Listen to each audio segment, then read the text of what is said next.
Ukrainian officials arrived in Belarus for a third round of talks with Russian officials as Russia's invasion of Ukraine entered its 12th day. The talks aimed at resolving the ongoing conflict are being held close to the Polish-Belarusian border north of Brest.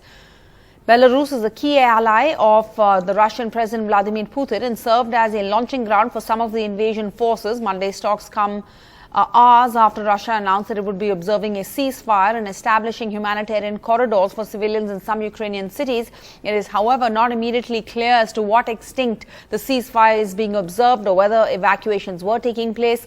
Last week, both sides agreed to open humanitarian corridors to allow civilians out of some combat zones, but none of them has worked so far, with both sides accusing the other of violating local ceasefire.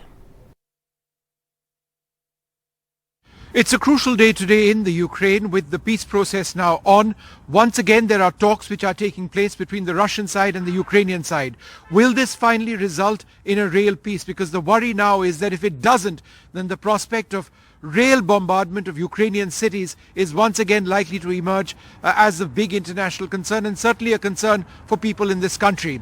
This on a day in which Prime Minister Narendra Modi has spoken to the Ukrainian President Volodymyr Zelensky. He's also spoken to the Russian President Vladimir Putin. In his conversation with Zelensky, that lasted about 35 minutes, he's thanked the Ukrainian President for all the assistance given to Indian students. And in his message to President Vladimir Putin, he said that there needs to be a face-to-face conversation which actually takes place between him and Zelensky. Now, whether that's at all going to take place, whether that's going to take place anytime soon, nobody really knows.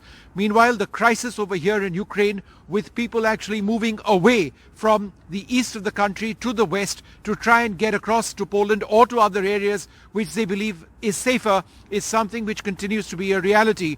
More than 1.5 million Ukrainians have left this country. The humanitarian tragedy continues.